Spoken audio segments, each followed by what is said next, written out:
Leave this family, for your own good. At a family dinner, my parents handed me a letter and told me to sign it. If I signed it, I was no longer their daughter. Across from me, my father sat there like this was just another decision he'd already made. And right next to him, my sister had her phone pointed straight at my face, recording, not to protect me, to use it. They wanted me to break down on camera, to cry, to beg, to look unstable, because if I didn't sign, they were ready to use that video against me in court, to take my 6-year-old daughter. They thought it was already over. What they didn't know was that I had proof. 3 years of it, and 10 minutes before that dinner, in the parking lot, my mother leaned in and said something she knew could cost me my daughter. That's when I realized I wasn't signing anything. Before we begin, feel free to like the video, subscribe to the channel, and tell me where you're watching from and what time it is there. I'm always curious how far these stories travel. Now then, let me take you back 6 months, to the night my father decided I was the problem. Macon, Georgia, a city just big enough to function, just small enough that by Sunday, everyone knows what you did on Saturday. I've lived here my entire life. Same roads, same routines, same people watching each other in line at the post office. I work at Greenfield Animal Care on Oak Ridge Avenue.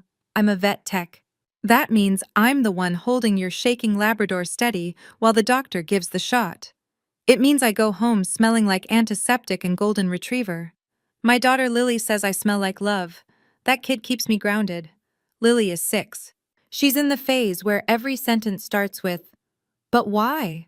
Why do dogs pant? Why does the sky turn pink? Why don't we eat at restaurants like the other kids?" That last one, I usually avoid. We live in a 2-bedroom apartment above a hardware store on Maple Street. The carpet is older than I am. The faucet only behaves if you turn it just right. But it's ours. It's stable. Lily has her own room, with glow-in-the-dark stars I stuck to the ceiling her first night there. Safe. That's the word everything else revolved around, because stability has a price. And for 3 years, mine cost exactly $1,200 a month. That's what I sent my parents, every single month. No reminders, no delays, automatic. The first of every month, my Cash App notification would go off. $1,200 to Ricky Bishop. Money that could have gone toward savings, toward Lily's dance classes, toward something as simple as dinner out. Things we didn't have. 36 months, $43,200. Lily and I got used to rice and beans. I clipped coupons like it was a second job. I hadn't bought myself new jeans in over 2 years. But my parents' lights stayed on. And somehow, that was supposed to be enough. Let me explain what it meant to grow up in the Bishop house. There was a wall in our living room. Lacey called it the brag wall, her science fair ribbon, her prom photo, her cheerleading squad, her community college acceptance letter, framed like it belonged in a museum. My honor roll certificate made it to the fridge once. It was gone before the week ended. I'm not telling you that for sympathy. I'm telling you so you understand the math. 2 daughters, 1 spotlight, and it never pointed at me. My father, Ricky, 61, broad shoulders, voice like a judge even when he's ordering breakfast, had a pattern at church picnics. "This is Lacey, my youngest." Pause, smile. "And this is Haven." That was it.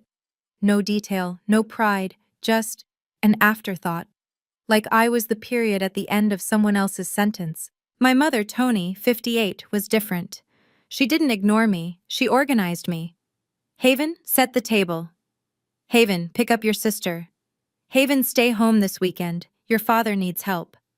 I was the one you called when something needed doing. Lacey was the one you showed off. And Lacey, 4 years younger, 28, blonde, loud, confident in the way people are when life has never told them no, fit that role perfectly. She didn't need to tear me down, she just had to stand in the light. And I stayed where it was colder. I used to believe silence meant strength. I thought if I kept helping, kept giving, kept showing up, eventually they'd look at me the way they looked at her. That was the first lie I ever convinced myself was true. 3 years ago, Ricky lost his job at Atlas Freight Systems.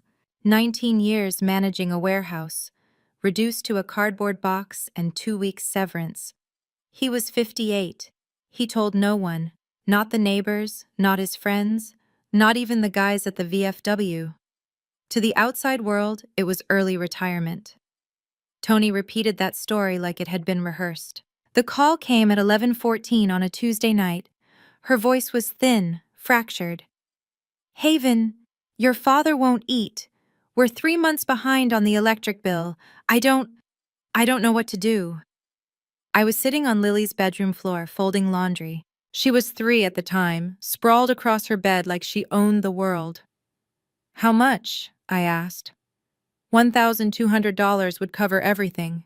Just this month. Just this month. Became every month. Ricky had one condition.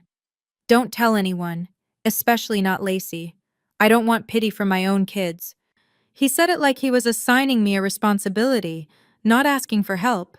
So I kept the secret. I cut groceries. I stopped buying Lily new shoes.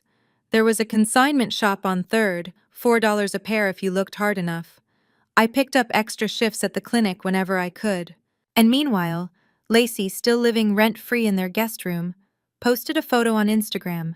Her and Tony, arms around each other, grocery bags spread out like a display. Caption: "I love spoiling my parents, 812 likes. I saw it just after midnight, coming off a 12-hour shift. I took a screenshot. Not because I had a plan, not because I was thinking about revenge. I did it because it hurt.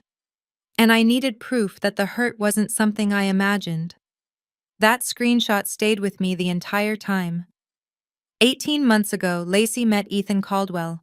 The Caldwells are the closest thing Macon has to royalty. Ethan's father runs Caldwell and Company Holdings. Half the commercial buildings downtown carry their name on the lease. Ethan himself works as a senior financial analyst in the family firm. Quiet, polite. The kind of man who opens doors without thinking and remembers exactly how you take your coffee. Lacey posted about him before they'd even made it to a second date. Ricky's chest swelled overnight.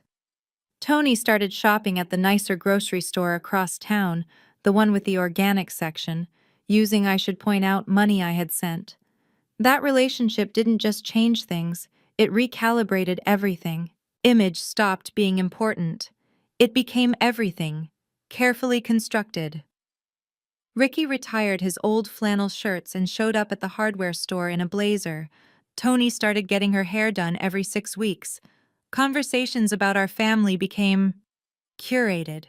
In that version, Ricky had chosen early retirement. Tony worked part-time arranging flowers, and Lacey was the devoted daughter holding everything together. I met Ethan once, a backyard barbecue that summer. He was at the grill, flipping burgers. I was refilling the lemonade pitcher because Tony pointed at it and said my name like a task. "Haven." Ethan turned toward me. "So what do you do?" "I'm a vet tech." Before I could say anything else, Ricky stepped in behind me. "She's still figuring things out." I saw it register. Ethan's eyes moved from my father back to me, lingering just a second longer than expected. Not rude, not obvious, just observant, like he was noting something down for later. At the time, I didn't think about it again. 2 weeks after that barbecue, Tony called. Her voice had that syrupy softness, the one she uses when she's already decided I'm going to say yes. "There's a dinner, sweetheart, at Magnolia House Bistro, the whole family. Wear something nice, not your work clothes." My stomach tightened. I couldn't explain why, but something in me shifted. Magnolia House Bistro is the kind of place you don't just walk into. White tablecloths, candlelight, a piano on Friday nights. I'd driven past it my entire life, never stepped inside. "Why there?" I asked. "The Caldwells want to see us together before the wedding, united." She stretched that word out like it meant more than it did. "It's important, Haven. United."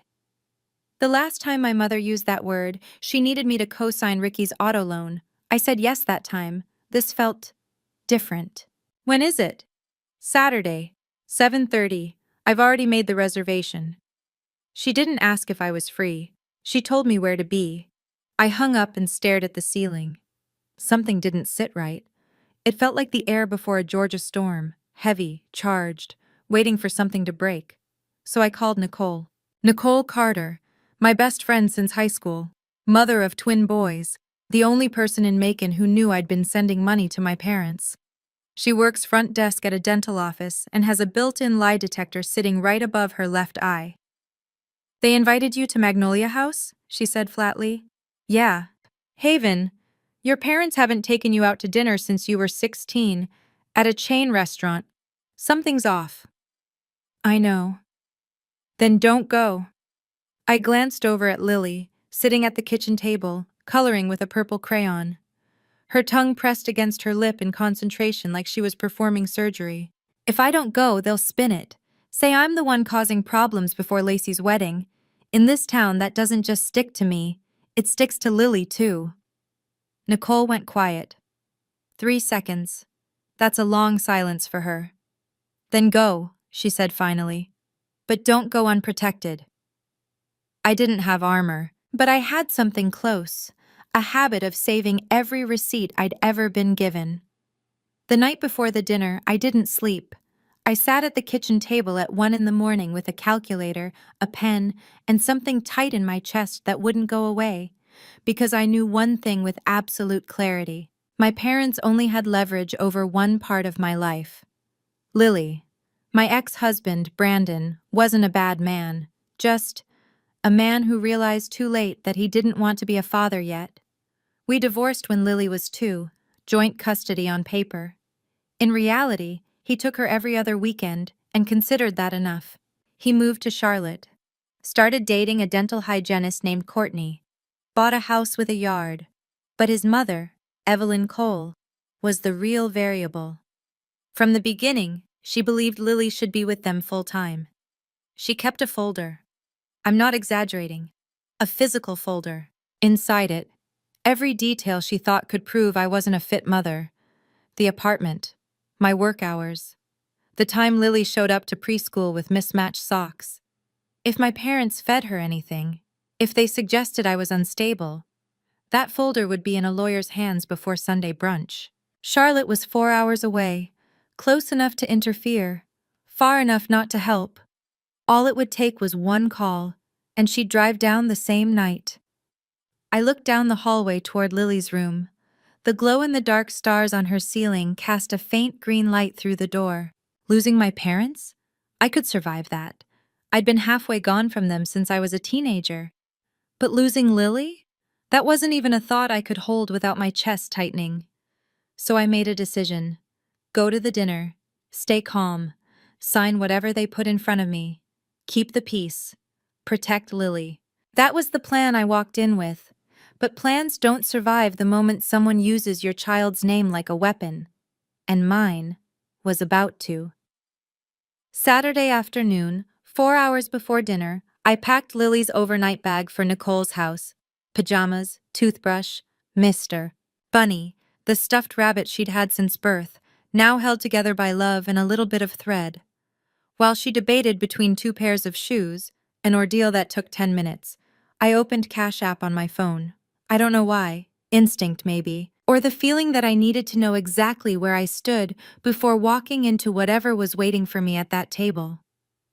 I scrolled back. January, February, March. All the way back to the beginning. 36 months of green arrows leaving my account. $1,200 here. $1,200 there. For your dad's prescription, Tony had texted at 2 a.m. I added it up. Once, then again. $43,200. I set my phone down on the counter and stared at the number like it didn't belong to me. That money could have been dance classes, a better apartment, a savings account for Lily's future. Instead, it kept Ricky's lights on and paid for Tony's hair appointments. I should have closed the app. I didn't. I opened Instagram. Lacey's feed was all soft pink and gold, curated like a boutique display. And there it was, posted just yesterday, Lacey with her arms around Tony. Grocery bags lined up on the counter. Caption: 3 years of making sure my parents never worry. Family first. 847 likes. Ethan had left a heart. I scrolled through the comments. Someone wrote, "You're such an amazing daughter." And right underneath it, my mother replied, "I'm so blessed to have you, Lacey. You're my rock." My rock. I screenshotted everything. Then I opened my laptop and turned on the printer. I wasn't planning revenge, but I was done planning to cry. The parking lot at Magnolia House Bistro was half full when I pulled in. I recognized Ricky's truck right away, freshly washed, which was unusual for a man who hadn't touched it in months. Lacey's white Kia sat 2 spots over. A Caldwell and Company holding sticker on the back that I knew Ethan didn't put there. I checked my reflection in the rearview mirror. Dark blouse, clean jeans, the only pair without a bleach stain. Hair straight, nothing extra. I didn't look like someone walking into an ambush.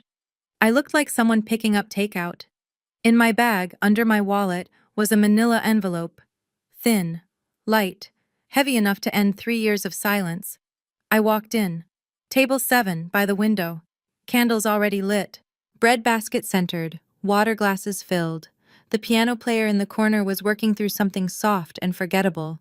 Ricky sat at the head, of course, wearing a blazer I'd never seen before.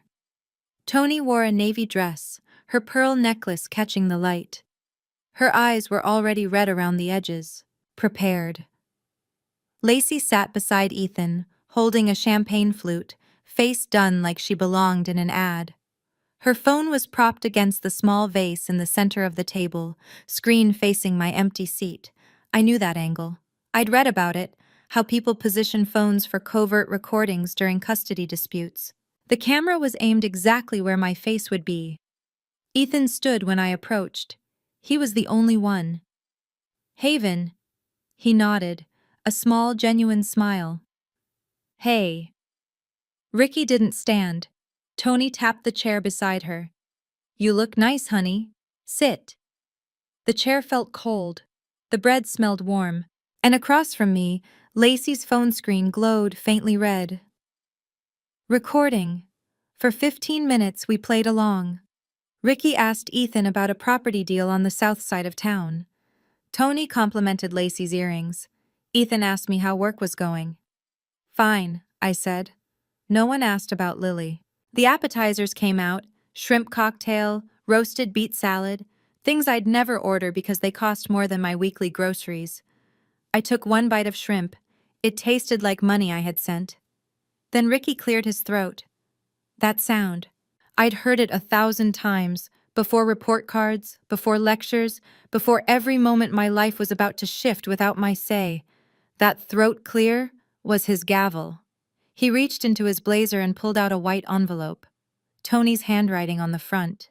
Careful cursive. "For your own good, Haven." He placed it between the bread basket and my water glass. "Your mother and I have been thinking about this for a long time." Tony pressed her napkin to her eyes. Right on cue.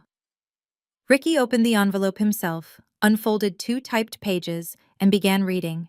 Measured. Controlled. Like he'd practiced it.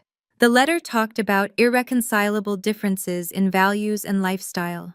It said the family had decided to release me from obligations and expectations. It said my personal situation had created tension ahead of Lacey's wedding. It called this an act of compassion. The wording was too polished for Ricky. Tony must have found a template somewhere. Translation. "We're cutting you off. Don't come to the wedding. Don't contact us. Disappear." Ricky set the letter flat on the table, smoothing the crease with his palm, then placed a pen beside it. "We just need your signature, sweetheart." Sweetheart. He hadn't called me that since I was 9. I picked up the letter, read it again, slowly. Not because I didn't understand it, but because I needed them to wait. Under the table, Ricky's knee was bouncing. I could feel it through the floor. "There's a second page," I said. "Just an acknowledgement," he replied quickly. "Standard." I turned it over. The second page was simple. 1 paragraph. My name, a signature line, a date, and above it, I, Haven Bishop, voluntarily relinquish all familial ties and agree to have no contact with the Bishop family or its extended relations. Extended relations. That meant the Caldwells. I set the page down. And if I don't sign? Ricky's jaw tightened. Tony stopped dabbing her eyes. Haven, he said, don't make this harder than it has to be. That's not an answer, Dad. He leaned forward. If you don't sign, we'll have to protect Lacey's future, and ourselves. Tony turned slightly toward me, lowering her voice just enough that Ethan had to lean in. Brandon deserves to know what kind of mother you really are. We've kept quiet long enough. There it was. Brandon. Custody. Lily. In that moment, I understood the structure of this entire night. This dinner wasn't about letting me go. It was about controlling me. Sign the paper. Disappear quietly. Or they would call my ex-husband, his mother, and anyone willing to listen, and tell them exactly what kind of unstable mother I was supposed to be. Lacey lifted her champagne glass, took a slow sip. Her eyes flicked toward the phone propped against the vase. Still recording. Ethan sat completely still, his fork paused halfway to his mouth, watching everything like a man realizing, piece by piece, that he had stepped into the wrong room. My mother leaned in and whispered, "Think about Lily. Do the right thing. Think about Lily." She said my daughter's name like a final move she thought I couldn't counter. Calm, casual, like it cost her nothing, but it cost me everything. I looked at her. Really looked. The pink around her eyes, the trembling lip, the pearls catching the candlelight. This was the same woman who had texted me at 2 a.m. asking for $500. Who had called me crying over a water bill. Who had written, "You're the only one I can count on." And now, she was using my child as leverage, in a restaurant she couldn't even afford. Something inside me went completely still. I want to be clear about that. Breaking is loud. This wasn't that. This wasn't breaking. This was something colder. A door closing without a sound. A lock turning. The last small piece of maybe they'll change going out like a dying flame. Tony leaned closer. Her perfume, white diamonds, the same one she had worn my entire life, filled the space between us. "Sign it, Haven," she whispered, "or I will call Brandon's mother myself. I will tell her you are an unfit mother. I have stories. And I will make sure Lily grows up knowing you chose pride over her." She leaned back, smiled. That calm, satisfied smile of someone who believes the outcome is already decided. I straightened in my chair, took a breath in, let it out. Under the table, my hands were shaking. Not from fear, from something older, something hotter, something patient. I thought about the manila envelope in my bag, resting against my leg. She could sense something shifting. She always could. Tony reached for Ricky's arm. "Ricky, lower your voice. People are watching." "She's deflecting," Lacey cut in, sharp, practiced. "This is what she does, Dad. She makes everything about herself." Then she turned to Ethan, her expression shifting instantly. Wide eyes, soft voice, the version of herself she had perfected over years.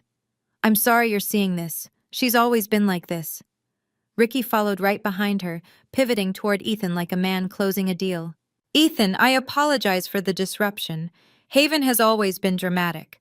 This is exactly why we had to make this decision." Ethan didn't respond. His water glass sat untouched. His eyes moved between Ricky and me, steady, focused, like he was working through numbers in his head. I noticed Gloria Hayes at the next table lean toward her husband, whispering. I didn't need to hear what she said. In a town like this, witnesses don't forget. Ricky tapped the pen against the paper.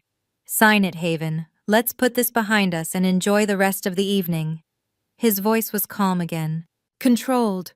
The man of the house restoring order. But his hand was shaking. The pen trembled slightly against the tablecloth. I saw it. Ethan saw it. And Lacey, too focused on adjusting her phone angle, missed all of it. Then Tony placed both hands flat on the table. A familiar move. The same one she used at church fundraisers, PTA meetings, anywhere she needed to appear reasonable, trustworthy. "Ethan, honey," she said, her voice trembling just enough. I need you to understand something about our family. Ethan's jaw tightened, but he listened. Haven has struggled her entire life. She never finished college. She works with animals. The way she said it, like I scrubbed floors. She couldn't keep her marriage together. We tried. God knows we tried. But we can't let her instability affect Lacey's future. Or yours. Each sentence landed carefully. Soft tone. Sharp edge. I sat still. But inside, I was doing the math. I didn't finish college because she asked me to come home when Ricky needed knee surgery.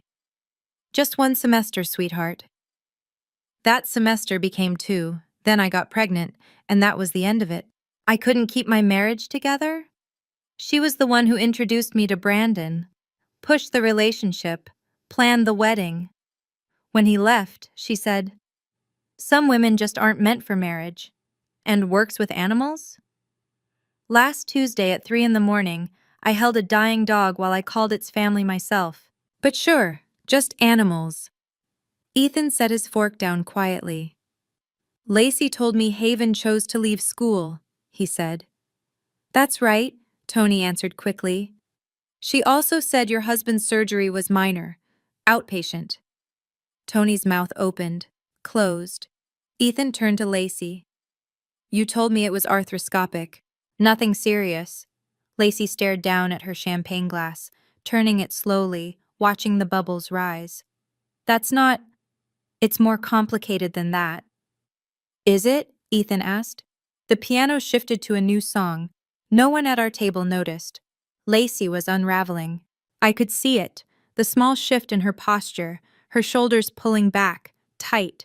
She wasn't used to being questioned. She was used to being believed.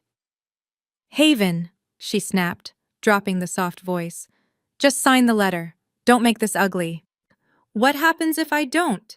She grabbed her phone and lifted it, screen facing me. No more pretending. I've been recording this entire dinner.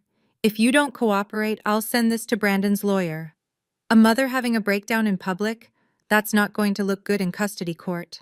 The table next to us went silent. Gloria Hayes's fork hovered midair. I haven't had a breakdown, I said. Lacey smiled. Not yet, but you will. You always do. Ricky tapped the pen twice against the table. Sign it, Haven. Last chance. Tony leaned in again, close enough that I could feel her breath against my ear. Think about Lily.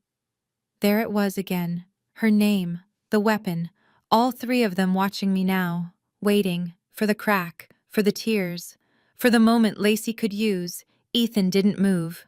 He looked like someone watching a slow-motion crash, wanting to step in but not knowing how. I took a breath, held it, and let it go. Then I reached under the table, into my bag. My fingers found the manila envelope, smooth, cool. I had sealed it that afternoon at 4:30, sitting at my kitchen table while Lily colored unicorns in the next room. I brought it up and placed it on the table, right beside their letter. My hands didn't shake. Ricky stared at it like I'd just set down something explosive next to the shrimp cocktail. What is that? I peeled the tape back. Calm. The same way I opened supply packages at the clinic. Quick. Precise. No extra movement. You brought your envelope, I said. I brought mine. Tony's hand moved toward her pearls. Lacey lowered her phone slightly. Ethan leaned forward, the first time he had moved in minutes. 3 years of receipts, I said. I reached inside and pulled out a stack of printed pages. Plain white paper, black ink, slightly faded from my old printer. No formatting, no framing. Just numbers that didn't lie. The first page. A transaction history. My name at the top. Ricky Bishop at the bottom. 36 entries in a clean column, each one dated. Each one $1,200, occasionally the same. At the bottom, the total, circled in red. $43,200. I held the page up, not high, not dramatic, just enough for Ethan to read across the table. Just enough for Gloria Hayes, leaning from the next table to see the numbers. 36 payments, I said steady. $43,200 from my account to yours. Ricky's mouth opened.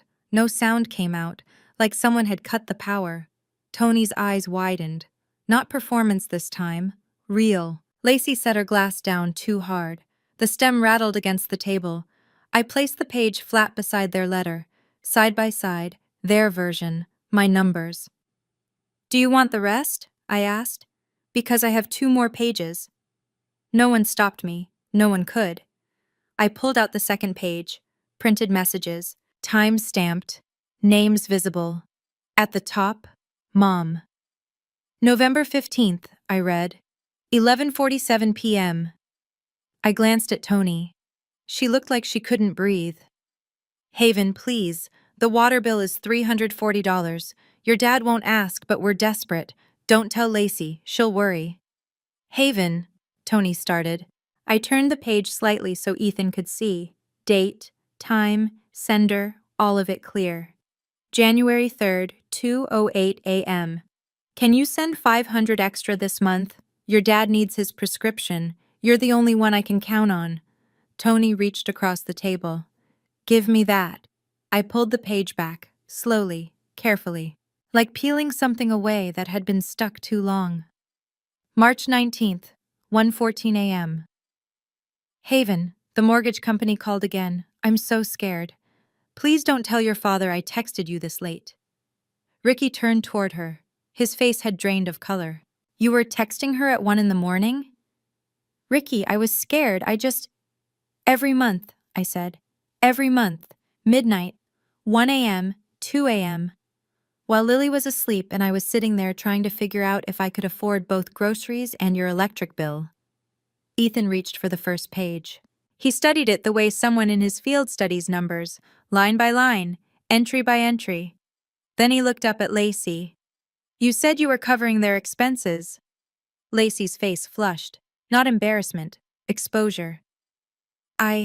She's exaggerating. I helped too. How much?" Ethan asked.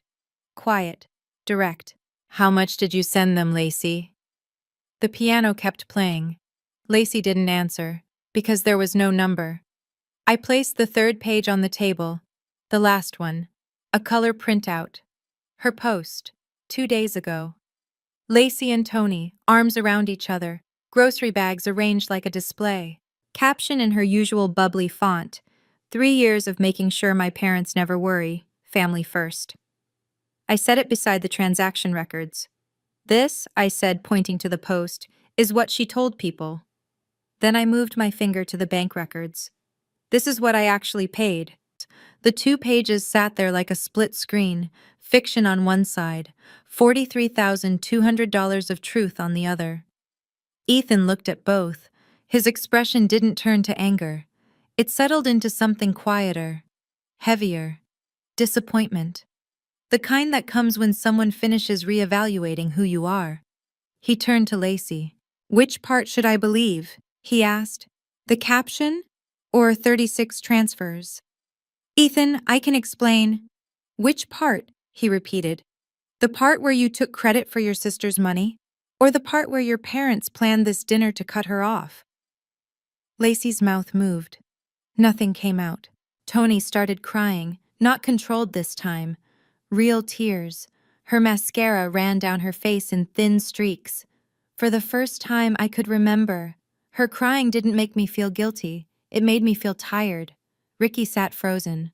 The man who walked in like he owned the table was now staring down at his plate. Like it might tell him what to do when everything collapses in front of the man his daughter was supposed to marry. Gloria Hayes didn't even pretend to look away anymore. Ethan folded his napkin and placed it beside his plate. Precise. Controlled. The way someone like him probably closed out a ledger at the end of the day. Then he stood. The chair scraped lightly against the floor. A small sound. But at table 7, it landed like a gunshot.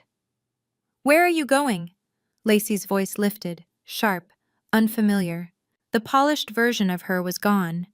This one sounded younger, smaller, afraid. "Home," Ethan said. "My home. I need to think." "Ethan, she's manipulating you. She planned this whole—" He raised a hand. Not aggressive, just final. "Lacey." The way he said her name, steady, tired, like someone who had spent too long defending something that no longer made sense. Your sister just showed me 36 months of bank records. You showed me an Instagram caption. A pause. I know which one I believe. Then he looked at me. A small nod. Quiet. Certain. The kind you give someone who told the truth when it would have been easier not to. Then he turned and walked toward the door, unhurried, past Gloria Hayes's table, past the hostess stand, past the piano player, who shifted into another soft piece like nothing important had just happened. Like an engagement hadn't just come undone in real time. Lacey shoved her chair back. The legs scraped sharply across the floor. She grabbed her purse and rushed after him, heels striking the tile in fast, uneven beats. She left her glass behind, left her phone still recording, still aimed at my chair. Ricky, Tony, and I sat there, in what was left, their letter still open, my papers still spread out beside it. The candle between them flickered slightly, like it couldn't decide which side to favor. No one in the restaurant moved at first. Then a fork touched a plate. A glass shifted, the room resumed. But not at our table. I gathered my pages, stacked them, tapped the edges into alignment the way I do with charts at the clinic. Clean, even, controlled.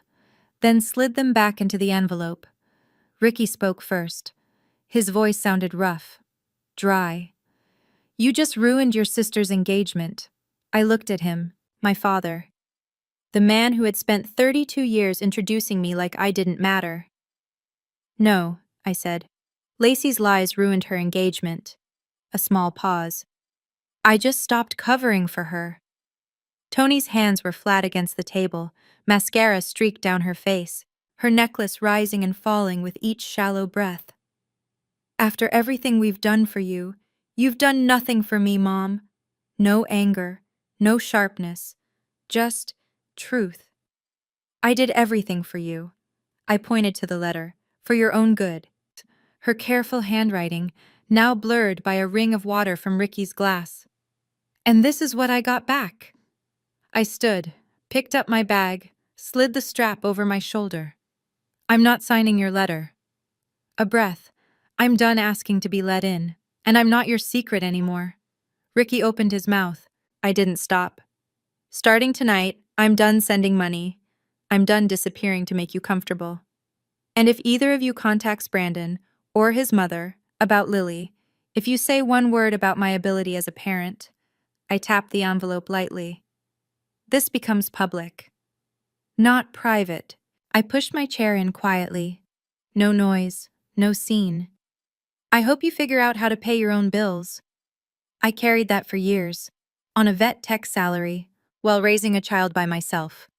A small pause. I'm sure you'll manage. I didn't raise my voice. I didn't slam anything. I didn't give that phone, still recording, a single moment it could use. I just walked away. From table 7, it couldn't have been more than 30 feet to the door. It felt like miles. As I passed Gloria Hayes's table, she looked up at me. Not with pity, not with curiosity, with something closer to acknowledgement. A small nod, steady, the kind you give someone who did something difficult and didn't look away. I kept going. Near the front, a hand touched my arm. I flinched, then turned. Daniel Brooks, the restaurant manager, tall, red hair, always looking slightly concerned. 15 months ago, he had brought in his beagle late one night. Emergency, twisted stomach, critical. I stayed 3 extra hours that night. The dog made it. He had sent a card after, "You saved my best friend." Now he lowered his voice.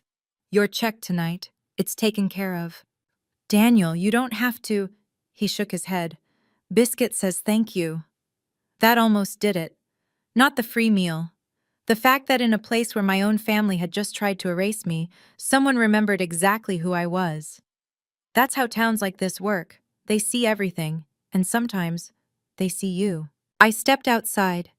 The Georgia air hit me, warm, thick, carrying the smell of fresh-cut grass from the church across the street. Crickets. A dog barking somewhere in the distance. Everything normal. Even though something inside me had just ended. I got into my car, closed the door, and I cried. Not the way they expected, not small, not broken, something else. The kind of release that comes when you finally put it down, after carrying it for far too long. Relief. That's what it felt like. Salt. And quiet. I drove to Nicole's house, porch light on, cartoon voices drifting through the screen door. She opened it before I knocked. She had that look, the one that says she's been waiting. "That bad?" she asked. Then, "That good?" Her eyebrow lifted slightly. Lie detector engaged.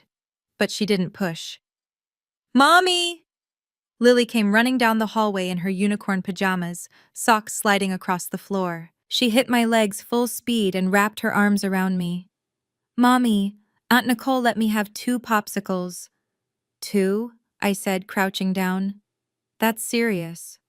"And I watched the fish one." "Nemo?" "He finds his dad." "I know, baby." I crouched down and pulled her into me. Her hair smelled like kid shampoo and strawberry ice cream. Her arms wrapped tight around my neck, the kind of grip only someone has when they still believe the world is simple and safe. Over her shoulder, Nicole mouthed, "You okay?" I nodded. "I'll tell you everything tomorrow," I said quietly. "But tonight, I just need to hold her." Nicole squeezed my arm as we stood in the doorway. "Whatever happened in that restaurant," she said, "you did the right thing. I can tell." "How?" "Because you're not crying, and you're not apologizing." A small pause. "That's new." She wasn't wrong. I buckled Lily into her car seat. She was asleep before I even turned onto Maple Street. Head tilted to the side. Mr. Bunny clutched in one hand. I checked the rearview mirror. No headlights behind me. I checked my phone at a red light. No messages from Ricky. No missed calls from Tony. Nothing from Lacey. For the first time in 3 years, my phone was quiet. I drove home in that silence. And for once, it felt like it belonged to me. Sunday morning, Lily sat at the kitchen table, eating cereal and drawing a picture of Biscuit. She'd met Daniel's beagle once at the clinic and had decided they were best friends for life. I poured myself a cup of coffee, sat across from her, and picked up my phone. First call. Legal aid. A woman named Rebecca answered. Her voice was calm, steady. "If my parents contact my ex-husband and make false claims about my fitness as a mother, what are my options?" She didn't hesitate. "Document everything. Save texts, voicemails, any communication. If it escalates, you can file for a protective order." "Do you have any evidence of the threats?" "My sister recorded the dinner where they said it." A brief pause. "She recorded herself making those statements?" "She recorded me, but they're on it too." "Good. Keep copies of everything. If your ex files anything, those recordings and your financial records will speak for themselves." I thanked her. Hung up. Wrote her name and number down on the notepad by the fridge, the one Lily had covered in dinosaur stickers. Second step. I opened Cash App. Found the recurring payment to Ricky Bishop. 36 months. Every transfer staring back at me. I pressed cancel. One tap. 3 years. Gone. $43,200. Gone. With one tap. Third step. I sent a message. "I love you both. But I won't be used anymore. Do not contact Brandon. Do not contact me unless it's to apologize. A real one." I placed the phone face down on the table. Lily looked up from her drawing. "Mommy, do beagles like cereal?" "Probably," I said, "but it's not good for them." "Oh, like too much candy?" "Exactly like that." I want to step out of the story for a second. After I sent that message, I sat there for 20 minutes, just staring at my phone. Waiting. Watching. Nothing. No reply from Ricky. No reply from Tony. Just Lily humming softly across the table, coloring like everything was still simple. And honestly, I don't know what hurt more, the dinner or the silence after. Here's what I keep circling back to, and I want your opinion. Do you think my parents were always like this? Were they always capable of using their own granddaughter as leverage? Or did the pressure, the money, the image, Lacey's wedding, turn them into something they weren't before? Because some nights I feel like I lost them at that table, and other nights, I wonder if I ever really had them at all. Tell me what you think. I read every comment, and your perspective matters more than you realize. Now, let me tell you what happened in the weeks after that dinner. Macon is the kind of place that remembers everything. I didn't tell anyone. I didn't have to. Gloria Hayes went to her Tuesday Bible group. By Wednesday afternoon, the story had traveled from church to the salon on Main Street to the checkout line at Carter's Market. I know, because Nicole kept me updated like she was reporting live. Linda at the salon says Tony's been sick all week. Tuesday, Roy from the VFW asked Ricky if it was true you'd been paying their bills all that time. He left before finishing his coffee. Thursday, Lacey deleted her Instagram. Friday, Tony didn't show up at the flower shop for 4 days, and when she finally came back, her coworker Helen, the same woman who had liked that post, who had commented mother-daughter goals, looked at her across the counter and said, "Tony, I had no idea Haven was the one helping you. You must be so grateful." Tony didn't answer. She just stood there, trimming the stems off a dozen roses, and didn't say another word for the rest of her shift. Ricky tried to hold his ground. Saturday morning, he went to his usual booth at Carter's Diner. 2 men he'd known for 20 years sat down across from him. "Ricky, heard your oldest has been taking care of you all this time. That's a good kid you raised." Ricky didn't respond. He placed a 5 on the table and walked out, his breakfast untouched. I didn't set any of that in motion. That's how truth works in a small town. You don't have to announce it. You say it once, in front of the right person, and the town carries it the rest of the way. Gloria Hayes was the right person. Table 7 was the right place. Ethan didn't end things right away. From what I heard later, from Nicole, from the quiet way news travels, he gave Lacey a chance. The next morning, he sat her down in his apartment and asked her to explain everything. The posts, the money, the lies. Lacey did what had always worked for her. She cried. She said she would pay it back eventually. She said she never meant for it to go that far. She said I had twisted everything. Ethan listened. He's the kind of man who lets you finish. Then he asked one question. "How much of your own money did you send your parents, Lacey? Total. Over 3 years." She didn't answer, because the answer didn't need calculating. 0. 3 weeks later, he returned the ring. No announcement. No public fallout. Just a quiet conversation in his apartment. And then, it was over. Lacey moved back into my parents' house. The same guest room she'd lived in rent-free for years. Except now, the $1,200 a month wasn't coming anymore. Ricky and Tony met reality that first month like cold water. The electric bill, the water bill, Ricky's medication, blood pressure pills that cost nearly $100 a month without insurance, the heater that rattled every time the temperature dropped. 2 weeks after the dinner, Tony called me. I didn't answer. She left a voicemail. "Haven, we need to talk." 37 seconds. No apology, no acknowledgement. No, I shouldn't have said what I said about Lily. Just, "We need to talk." Translation, "We need money." I deleted the message. Then I deleted it again from the trash. Some doors, closed clean. A month after the dinner, I was washing dishes while Lily sat at the table practicing her name. 5 letters, tongue pressed against her lip, holding the pencil like it had done something wrong. My phone rang. Ricky. I dried my hands, watched it ring 3 times. Then I answered. Haven. His voice sounded different, quieter, like something inside it had been turned down. "Dad." "I'm not calling to apologize." "Okay." A long breath. "The power's going to be shut off on Friday." "I know." "Can you?" "No." Silence. Not the sharp kind from the restaurant, the heavy kind. The kind that lives in a house where the lights might not come on. Then he said something I didn't expect. "You were always the strong one, Haven. I just didn't want to admit it." I leaned back against the counter, closed my eyes. That's not an apology. I know. Saying I'm strong doesn't undo what you did.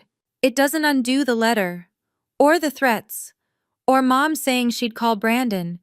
It doesn't undo 3 years of taking my money and letting people believe it was Lacey. I know, he said again, quieter this time. When you're ready to apologize, I said. Not because you need something, not because the power's out, but because you're actually sorry for what you did to your daughter at that table. Call me. And if I can't, then we'll both know where we stand. I ended the call, set the phone down, pressed my palms against the counter and took a breath. Lily looked up. Was that Grandpa? Yeah. Is he okay? I looked at her. Those eyes. No agenda. No calculation. Just love. He's figuring things out, I said. It wasn't a lie. I just didn't know if it was true. 3 months after that night at Magnolia House Bistro, my life looks the same from the outside. Same apartment above the hardware store. Same job at the clinic. Same scrubs that smell like antiseptic in Labrador. But the numbers changed. Now it stays. Mine now, Lily's. I opened a savings account in her name at Macon Community Credit Union. College fund. The starting amount wasn't impressive, but it was there. And that mattered. Now, every Friday after school, Lily gets ice cream. 1 scoop, strawberry. She treats it like it's the most extravagant thing in the world. She might not be wrong. I joined a support group for single parents at the community center. Wednesday nights. 7 people sitting in folding chairs, sharing the kind of exhaustion that doesn't show up in photos. It's not pretty. But when someone says, I understand, and they actually mean it, the room feels lighter. Nicole noticed it first. You look different, she said one morning over coffee. How? I don't know. Taller. I'm still 5'6". Taller, she said again. And you're sleeping now, I can tell. She was right. No more 2 a.m. messages. No more lying awake calculating which bill could wait. The midnight math was over. Ethan texted me once, short, respectful, no extra words. Thank you for being honest that night. I hope Lily knows how lucky she is. I replied, she will. That was it. No story after, no second chapter. Just 2 people who told the truth and moved on. Not every story ends with something new. Some just end with space. Room where there used to be pressure. That's what this was. My space. And I want to say this directly, not as Haven in the story, as me. I didn't tell you this so you'd hate my parents. They're not monsters. They're people. Flawed. Afraid. Proud. People who chose image over honesty. And lost both. Ricky can't cover his bills. Tony lost her place at the shop. At church. Lacey lost the man she was going to marry. Those aren't things I celebrate. They're consequences. Ones they built themselves, piece by piece, lie by lie. I'm not telling you this story so you hate them. I'm telling it because somewhere out there, someone listening is the Haven in their family. The one who sends money that no one ever acknowledges. The one who skips vacations, new clothes, simple dinners out, so someone else's lights stay on. The one who gets introduced last, thanked never, and blamed first. If that's you, hear me. You are allowed to stop. Boundaries are not punishment. They're not selfish. They're not proof that you don't love your family. Boundaries are you saying, I love you, but I love myself enough to stop burning so you can stay warm. I know how hard that is. I know the guilt feels physical, like something pressing on your chest. I know, because I felt it at that table, with a pen in front of me, and my mother's perfume in the air. But I also know what it feels like on the other side. It feels like driving home with your child asleep in the back seat, and your phone finally, mercifully, silent. Last week, Lily drew a picture. 2 people, her and me. A big yellow sun in the corner. That's our family, she said. I looked at it for a long time. Then I said, yeah, that's enough. And it is. And if you're still sitting there wondering whether you're doing the right thing, let me say this clearly. Love should not cost you your peace. Support should not require your silence. And family should never demand that you shrink so they can feel bigger. If the only version of you they accept is the one that keeps giving, keeps fixing, keeps disappearing, that's not love, that's dependency. You don't have to earn your place in your own life. You don't have to bleed quietly just to keep the room comfortable. And you don't owe loyalty to people who only show up when you have something left to take. Choosing yourself doesn't mean you don't care. It means you finally care about yourself too. And that shift, it's not loud, it's not dramatic. It's a quiet decision you make once, and then honor every day after. Because peace isn't something they give you, it's something you protect. And if this story meant something to you, if you saw even a small part of yourself in it, go ahead and like the video. It really helps the channel more than you think. If there's someone in your life who's been carrying too much in silence, maybe send this to them. Sometimes one story is enough to make someone feel seen. And if you've ever had a moment like this, when you stopped explaining, stopped apologizing, and finally chose yourself,